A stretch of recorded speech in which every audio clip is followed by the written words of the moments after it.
Welcome to the premier program of Veterans Today, a program by veterans for veterans. My name is Ralph Galati. I'm a former Air Force officer and Vietnam veteran. We're here as advocates for veterans. Our audience is not just veterans, but members of the military, National Guard, reserves, ROTC, dependents, families and friends. Everybody in the inner circle that surround veterans that can enable them to get every benefit and service that they are entitled to. I'd like to today introduce the three members of our panel to help deliver real-life, practical examples that will enable you to take action as a veteran.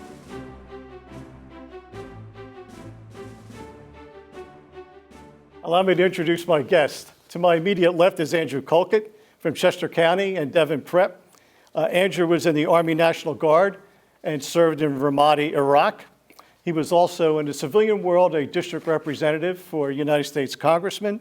He is the co-founder of the St. Joseph's University Office of Veterans Services, has spent experience as an entrepreneur, government contractor, and recently finished his undergraduate degree summa cum laude. Andrew, thanks for joining us. In the middle is Chad Allen from Louisville, Kentucky. Chad is the United States Marine Corps, spent 10 years, 2 deployments to Fallujah in Iraq, has 3 kids, including 2 young twin girls, graduate of Villanova, spent some time as an entrepreneur, and also now as a project manager with a construction company. Chad, welcome to you. And finally, Tim Wood. Tim Wood's a California native, also grew up in Idaho, 22 years in the United States Navy as a Navy SEAL, spent time in the Pacific, in Africa, and in Iraq. He does security advising. He's a director of partnership solutions right now and is in a service-disabled veterans small business opportunity. He likes to say that he likes to spend his time in the quiet life with baking, gardening, and teaching his young daughter to throw knives. He's married for 22 years. Tim, thanks for joining us today. In keeping with our mission, we want to talk about not just their experiences, but also how they could be useful to members of our audience. So we want to start off a little bit with education. So Andrew, you had a couple of false starts after you left high school. College wasn't for you right away. You started with it, you went in the military, you went back to it. Give an example for our audience of why that path was the right one for you. Well, I wouldn't say it was the right path initially for me. Having had the false starts with college, I probably should have waited to go into college. But I joined the Army National Guard at the same time that I entered university. I ended up getting ultimately deployed and didn't finish my degree. And then I had some, life kind of get in the way. I ended up getting married, having children, buying a house, some other assets, and you needed to pay for those things, so I ended up working. And then I found an opportunity to go back to school eventually, and I realized that I had a lot more wisdom under my belt, which made it easier, and I ended up doing very well at school, whereas initially I didn't do as well. And you ended up using a combination of the GI Bill and the vocational rehab program. I used my Chapter 31 benefits, vocational rehabilitation, which made it free for me to attend, and I also received a stipend to go to school. Okay, good. And Chad, you had a very similar experience where college was not right for you right away coming out of the Marine Corps. Right. Well, actually coming out of high school, college wasn't really an option. So attending college post-military had always actually been the plan. And I initially attended 2 years at a local college here in Philadelphia called Pierce College. After doing a couple years there, had a small break for some entrepreneurial experience. And then I decided a couple years ago, right before the pandemic started, to attend Villanova, and I just finished up there in December, all in the GI Bill. Now, Tim, you were a little bit different in that I think you got your degree right after high school, right? Yeah, I went to college just because I made the promise to do so and finish it up. But hindsight, I would have gone straight into the Navy. And then you also got your master's degree. When did that occur relative to then and your 22 years in the Navy? I had an opportunity, a 2-year period of shore duty. There was exactly 2 years in it, and the DoD had a program through the VA. It was called a top-up program, so I could use they give me $250 of credit to attend school, then my VA benefits would cover the rest. Okay. So I used both programs at the same time and burned it to the ground. So yeah, getting to zero is perfect. Yeah. So I think what we learn here is college or any kind of degree after high school may or may not be important right away, but I think you folks in some cases learned that maybe later in life it was an important step to take from a career standpoint or from a credentialing. Is that correct, Andrew? Yeah, I mean, I didn't necessarily have a set plan for myself. I mean, I kind of let the wind blow me in certain directions, and right now I'm going to be starting an MBA program at St. Joseph's University. I initially didn't plan for that to be needed, but the great benefit for me is that it's still covered under my Chapter 31 benefits. So it's another expense I don't have to worry about, and I'm getting a great education for it. And Chad, any regrets about taking that sequence that you took, taking it a little bit later in life? Not at all. I'm a firm believer it all pans itself out and all works its way out. In the end, what's great about the GI Bill, going to school in the GI Bill, is that it provided a little bit of supplemental income for me to kind of work a couple different part-time jobs, kind of try to figure out what path I wanted to take. Okay. Tim, I'm going to change topics now on you. You're the only one here that actually spent 22 years, like a full career in the military.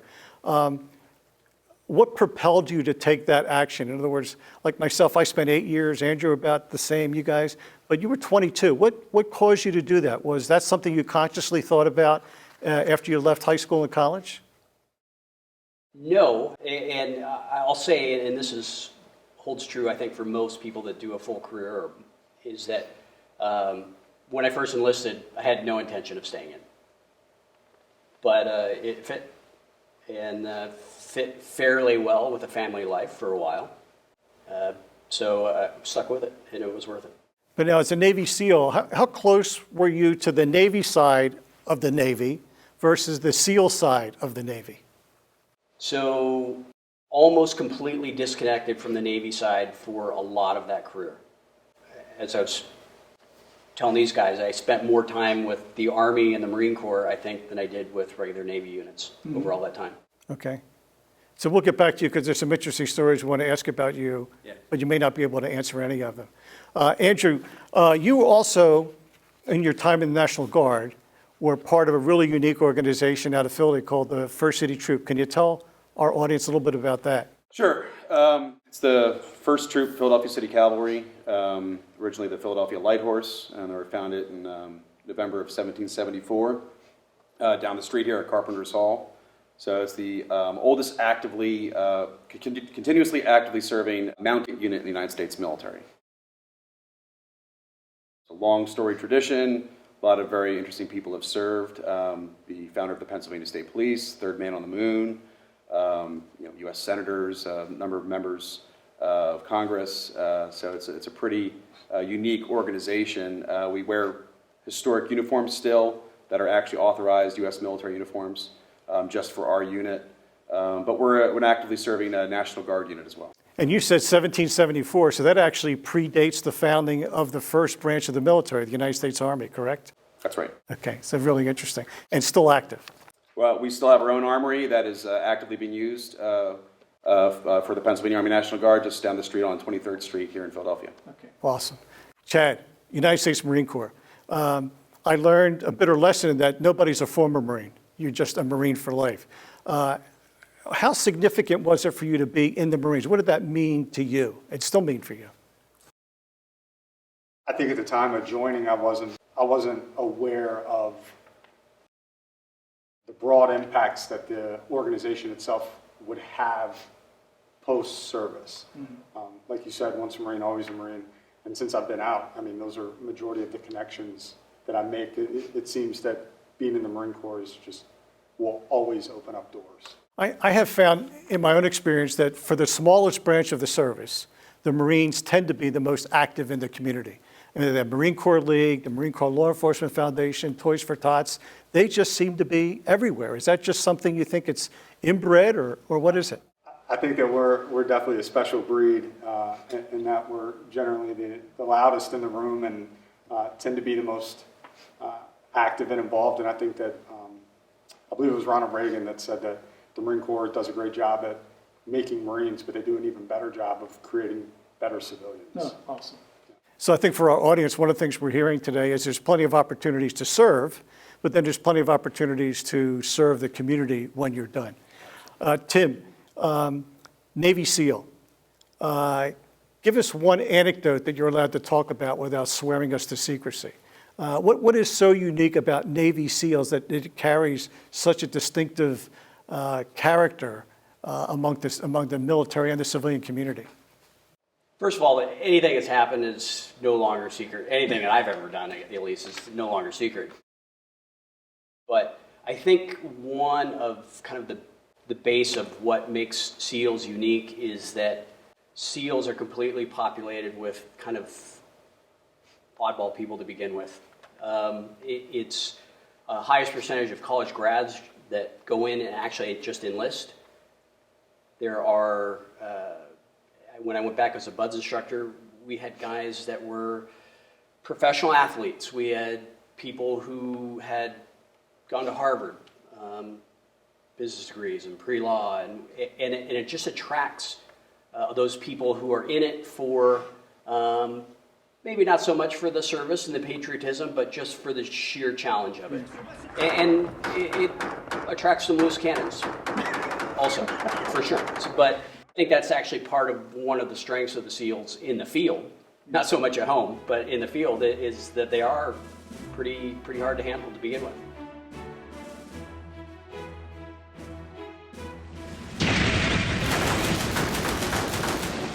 Give me, in a two-parter, what did military life teach you, and how did it prepare you for civilian life?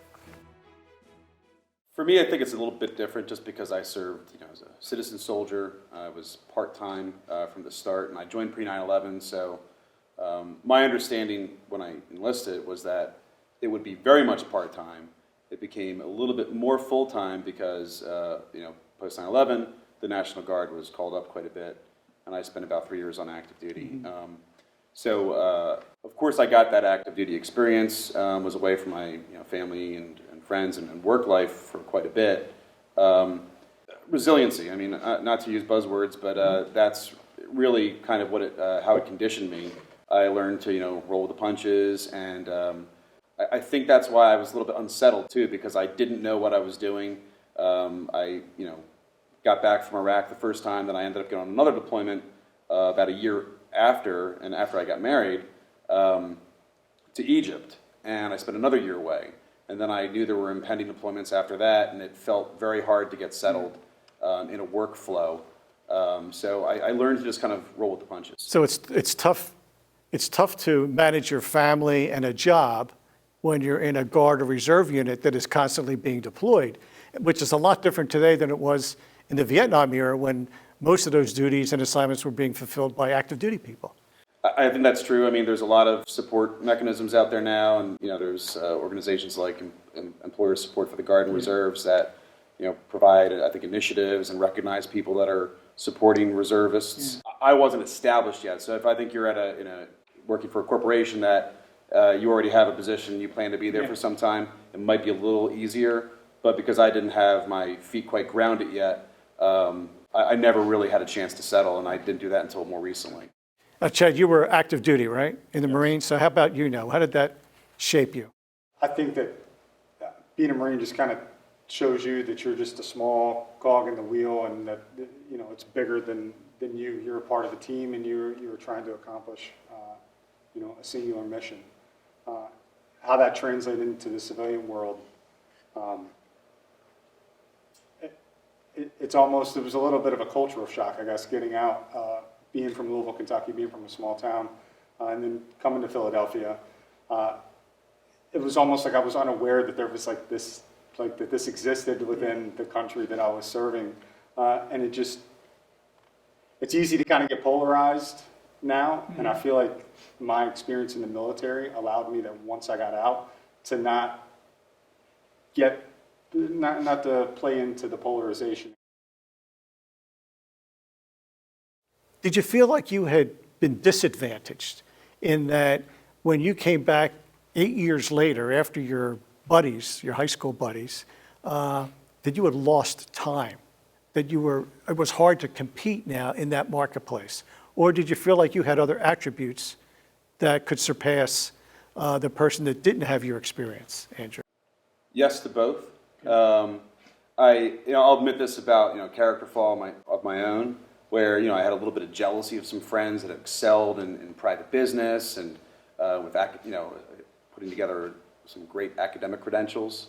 And I had some pretty high achieving friends, and they some people that I probably never would have been able to keep up with, even if I stayed a civilian the entire time. I let that get the best of me, but that taught me, probably after I had children and after I had been married too, that you got to be moving forward all the time. Yeah. If you keep on trying to relive the past or focus on things that you did wrong, first of all, I wouldn't be on the path that I'm on now if I didn't have some of those false starts, if I didn't kiss a few frogs. Mm-hmm. And I think that I'm actually happier now looking back at some of the mistakes I made, because they brought me to a place that I'm very comfortable with today. That's a good lesson. Jared, how about you? Failure breeds wisdom. Yep. Yeah. Absolutely. Yeah, I think that there's definitely a learning curve.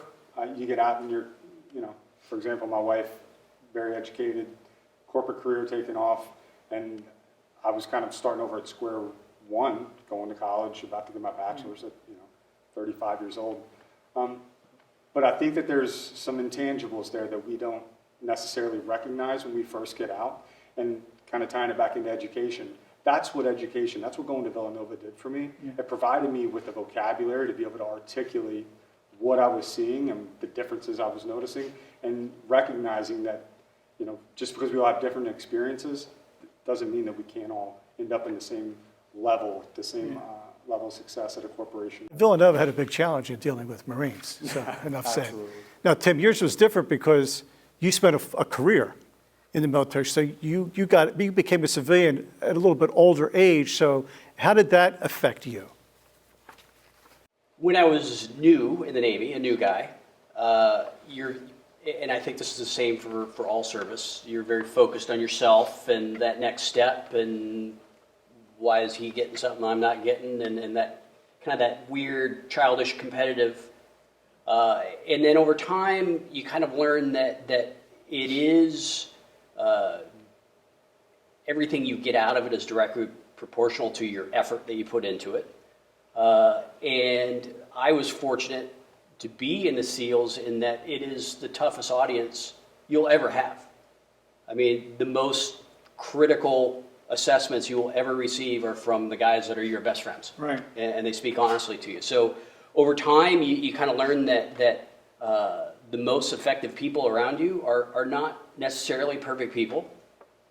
Everybody's a little bit messy, and you don't get to pick your teams, but you still have to make your teams work. And that's takes a while to learn that. Once you get to, well, it's not just about me, it's about my fire team, and then it's about my platoon, and it's about my unit, and it's about mission and that, and the next generation. So it's going from that looking in the mirror to kind of looking down and into what your legacy to your unit really is. Yeah, and I think it was you that told me one time that getting through SEAL training was more up here than it was the physical body. And you were reminded 18 times during first phase of BUDS that this is more than I've ever done in my life, and apparently I'm doing it because I'm still here. And so that message just gets reinforced in you that I can do this, I can do this, I can do this. I'm not quitting. And that applies to everything. Excellent. I know each of you folks have had a little bit of toe in the water relative to entrepreneurship or veteranpreneurship. So I'm going to maybe give our audience a sense of what it was like to kind of strike out a little bit or kick the tires around running your own business. And what it was like is it's not for everybody. Can you share with us a little bit about what you learned about yourself and maybe an opportunity for being your own small business? And I'll speak based off of my own experience. I mean, I've done some, consulting that I would call it almost unofficial consulting, just because I've been in this space for a while. But I'll be working with folks that don't know the veteran community, and I've often tried to help them understand that. When I started my own business, I didn't really know what I was getting into, and what I found I was really lacking in mentorship. And again, I got into a government contracting space, and I didn't know anything about it, how it worked on, with process and certification and all the platforms that you have to use, and I didn't quite understand that, and I was working with my father-in-law, who was helping me along, but I really needed to keep my training wheels on for a long time, and again, another false start. I kind of learned, and I stepped back, and I realized that that's probably not my priority right now, but I did learn with that false start. I'll probably revisit it again at some point in the future, though. Now, Chad, I know you had an opportunity in a company, locally owned company called J-Dog Junk Removal. What did that mean to you, and how did that establish you? What did you learn from that experience? So I was fortunate in that I was introduced to those two gentlemen that had purchased a large swath of territory and rights to operate those franchises, and I was kind of along for the ride, really. I mean, they were experienced, established businessmen. They had built and sold multiple companies. So I was learning every single day, just trying to be a sponge and soak up as much as I could. What really attracted me to that position was the opportunity to employ local veterans, because I think that an employer should try to help reintegrate transitioning veterans, and I think that getting them back into their communities, providing a service, can not only provide them with a good job, but also helps them get back into the community. Awesome. And Tim, you are actually, I think, part of a service-disabled, veteran-owned small business, which is an achievement in terms of especially dealing with government contracting. So explain a little bit about, what took you to that path and what it's been, how you're able to leverage your background and career into this new business venture. I also started trying to build my own. Right. And had some good coaching on the side for different aspects, as you know. But there was a lot that I did not know. And so while I still have my side gig going on that I return to often, I decided that what I needed to do was find somebody else who was doing it and being successful at it.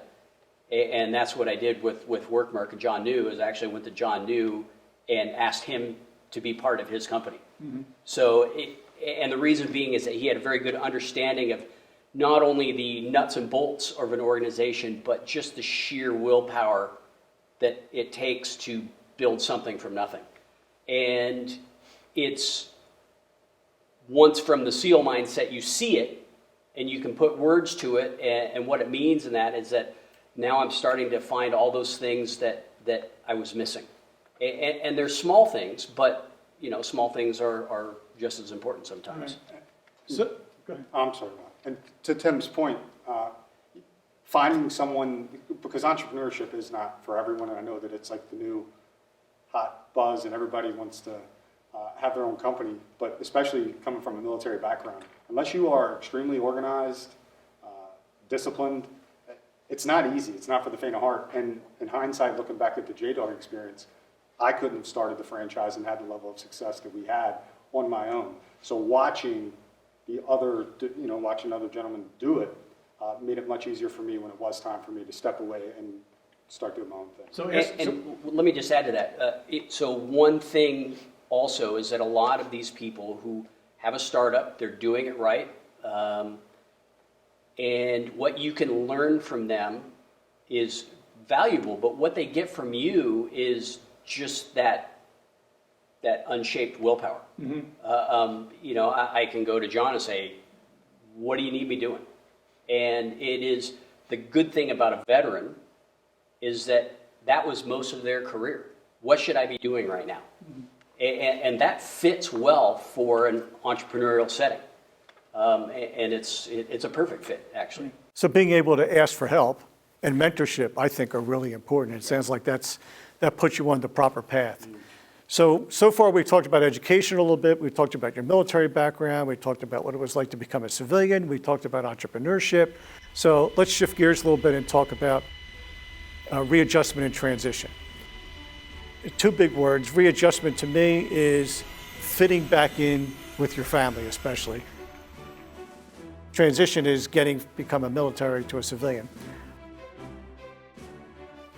The DoD, the military, really is good at taking civilians and making them military people or trained killers, whatever you want to call them. But the DoD and the VA do not do a good job, nor is it their mission to take you and make you a civilian again. So hence, that's one of the biggest problems is how do you readapt when you are used to significant structure, significant leadership, highly disciplined environment with strong brotherhood, clear focus, where you've learned to manage risks and adapt on a daily basis, sometimes in combat, and now you become a civilian again when all those things are gone. And you're trying to fit in to being a parent or a husband or a civilian or a worker. So, Andrew, if you could maybe give an example of two or of what did that do for you? I mean, were you able to do it successfully? You talked about a couple of deployments. You had to come back. You had a wife. You were starting to have kids. How difficult was it? And is there a lesson learned you can share with our audience? Sure.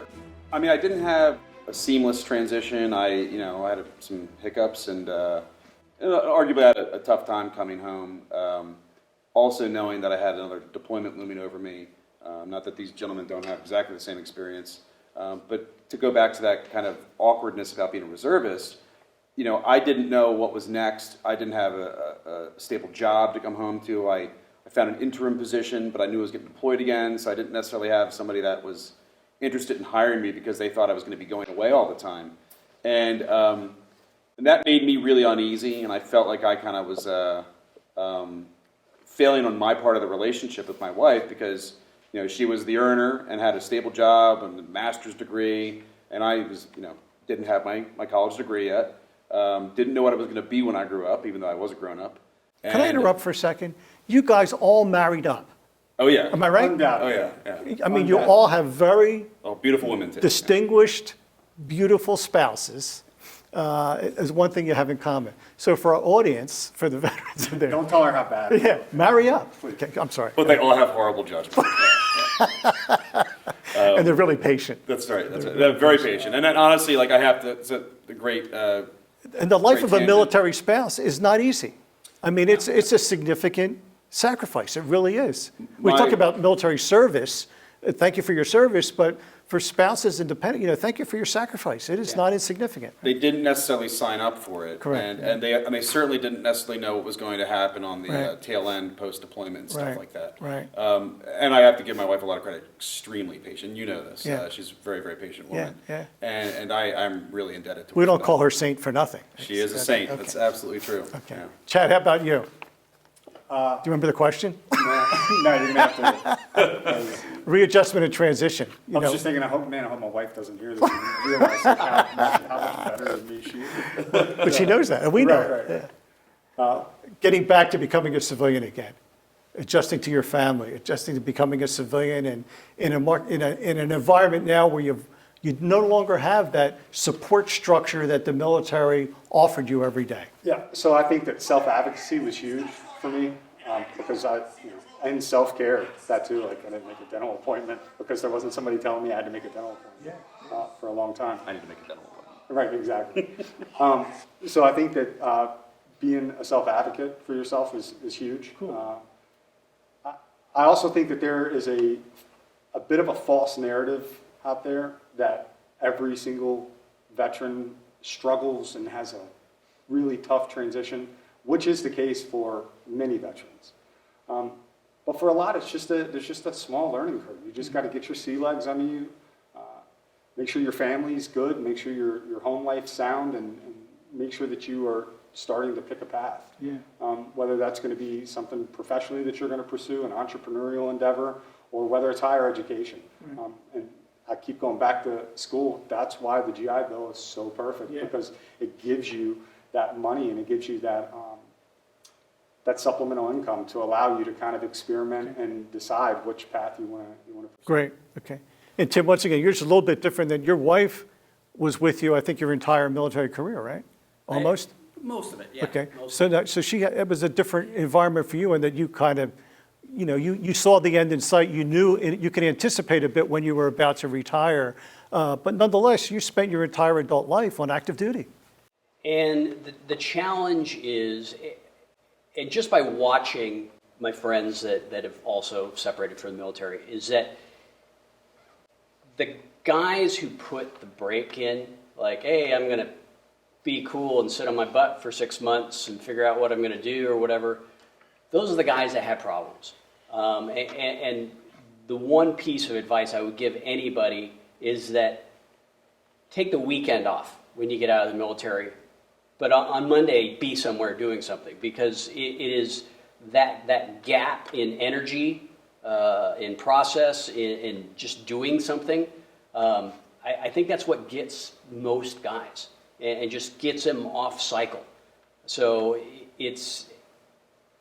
I myself have to be very careful with that. Is idle hands, that was written for me. Mm-hmm. And it's, so I have 100 things that I do to keep busy, even when it's not work, because it's very easy for me to not do anything. And that's when most of these guys end up kind of cycling down.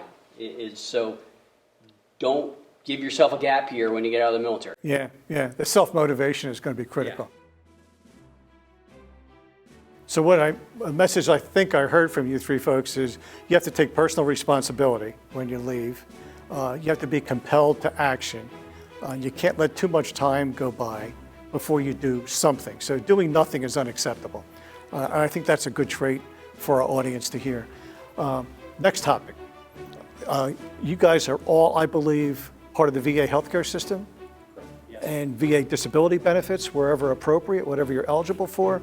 I think it's important for our audience, whether you're a veteran or a family member, to ensure that every veteran out there takes full advantage of every program, benefit, and services that the VA has to offer.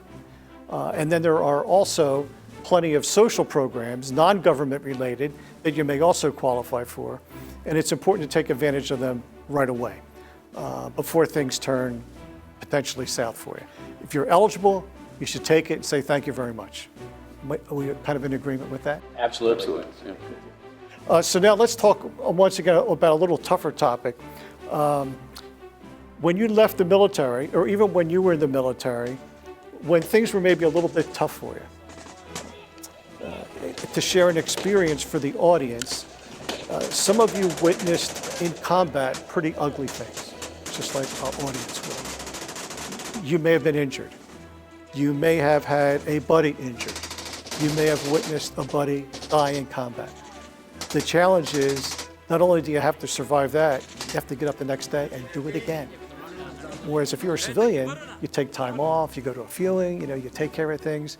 It's a very different environment for people that served in combat. So did you ever have to seek help, or did you ignore help that was offered to you, Andrew? So I think what you do, at least in a combat environment, is that since, again, you go to work the next day, there's not really a grieving process. And what you do a pretty good job, especially in the combat arms role, is you compartmentalize and bury it. You deal with it another day. You deal with it another year maybe. Sometimes you never deal with it. Arguably, I guess there's chaplains and there's other things. When I was deployed, we didn't necessarily have that promoted for us. And yet you had your buddies. You talked about something maybe amongst yourselves. And then as people came home to deal with things, ideally they had a support network of people, family, friends, maybe the church they go to, the synagogue they go to. I don't know. So support structure in combat sounds like it might be just as important as the support structure that our audience have, which is a personal responsibility to ensure they're taking really good care of their veteran. And I'd say this, and not to go down a rabbit hole here, but I think a lot of times combat arms people, they treat things differently for themselves. They treat themselves differently. But in addition to that, oftentimes the way everything's structured, they're sort of removed from some of the services. Yeah. So a lot of times the support elements have easier access to some of the services, and they need them too. But a lot of times combat and forward type people, they're not getting it as much. Now, Marines, they're tougher than everybody anyway. So what was it like for you? A Marine is characterized as one who possesses the highest in military virtues. He obeys orders, respects his seniors, and strives constantly to be the best at everything he does. I've definitely turned down, I forget how you worded it, support. I've definitely, I think that it's extremely important for those that are transitioning out, and especially for the family members, to be able to recognize when someone is siloing themselves, when there's a disconnect, when there's a, they start to go internal, as we say in the Marine Corps, they go internal and they just shut everyone out, and then it turns into kind of like a self-loathing pity party. And I think that getting out and talking to people is definitely helpful. Joining veteran networking groups, whether they be professional or just happy hours, just talking to other veterans with that are like-minded with similar experiences. But once again, they have to be compelled to take action, a personal responsibility to do it. And sometimes it takes a family member Sure. to urge and Sure. push. I Yeah. would never. Like a little The Stephen A. Cohen, right? Well, the Stephen A. Cohen Foundation here in Philadelphia, they have a free program, and I listened to my mom, and she urged me just go talk to him. And it, as you are speaking to someone, you're kind of able to, as you say it back to yourself, and really think it through and figure out a way to come out on the other end of it. So Navy SEALs, Tim, nobody ever wants to admit a weakness. And maybe that's exacerbated in the SEAL community. How do you think they handled that? The ego is a big problem when people kind of hit the wall with whatever's working in their brain. And it is, luckily for me, we're always a smaller unit. So 16, 18 guys, we all knew each other pretty well. And the senior people knew everybody's idiosyncrasies. I think, but there was almost never anybody that went and sought help active duty. Yeah. It just didn't happen.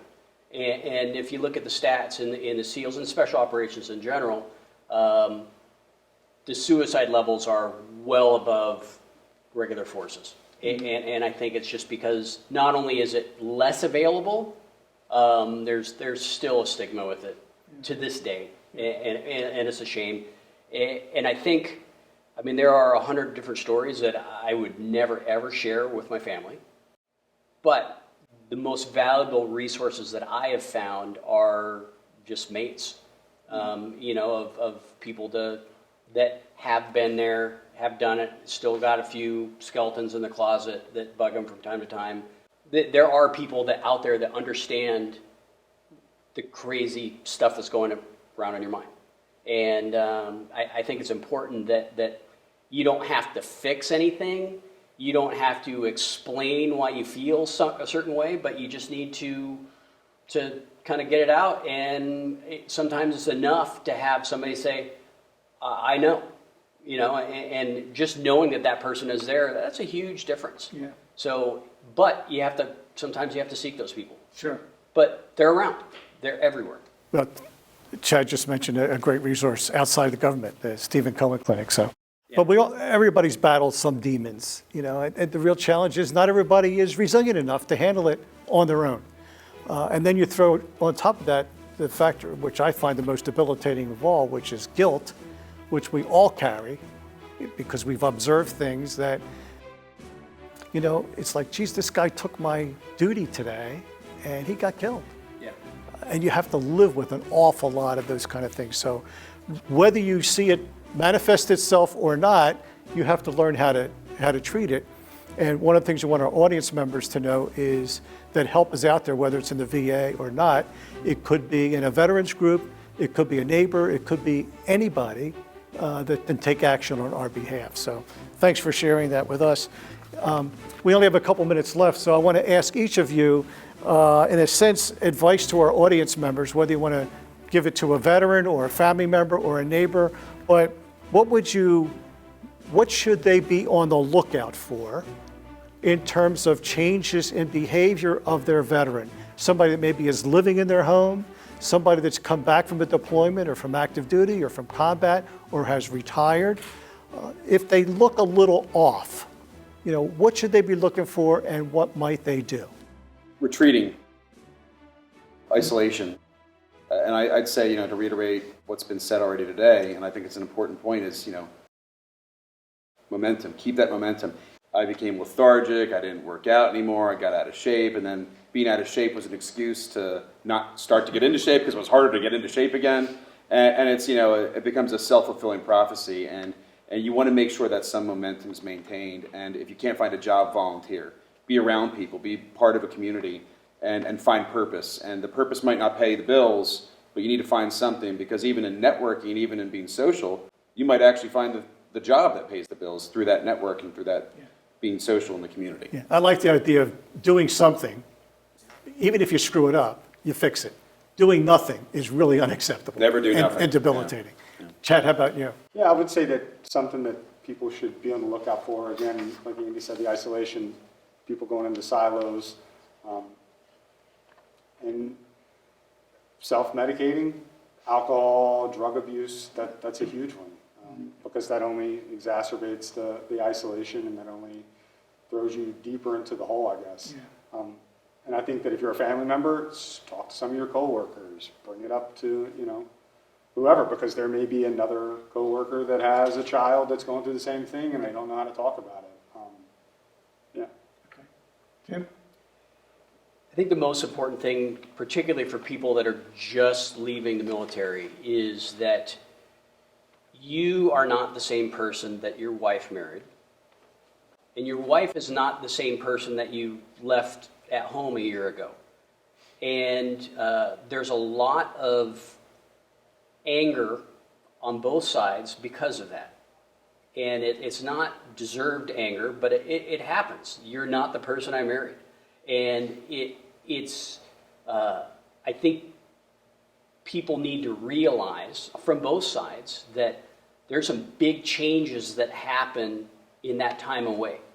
And so giving the leeway of, now I've come home and my wife's figured out a whole new system for how she does things with the kids and the daily schedule and everything, that was a decision that was made because you were gone. So you have to deal with it. At the same time, wife needs to understand that you're a different person also. So there needs to be a rediscovery, and I would highly recommend, there are a lot of kind of post-deployment and separation, sometimes group therapy. I know in the SEALs on the East Coast, somebody would pay the money and the whole team would go to a 3-day event to kind of facilitate that conversation. But it's just, changes happen. And recognize the difference between just you're a different person and there's something wrong. Because a lot of times there really isn't something wrong. It's just you're not recognizing the new person that's come home. I know in dealing with especially younger veterans, they come back and you're trying to get them their benefits and you ask them how they're doing and they generally all say, I'm okay. To which I respond, well, you might be okay, but you're certainly not the same. Whether you've just come back from combat or just served active duty, you are not the same person when you started. So knowing that at the very beginning, I think plays very easily into what you just said, which is both parties, or whatever parties you're involved with, have to adapt and fully appreciate the fact that life has moved on. One of the things I've seen from folks leaving the military in any capacity, post-deployment, is they come back thinking the world is the same as they left. And it hasn't. That civilian world has moved on. Yep. And you better figure out a way to adapt to it.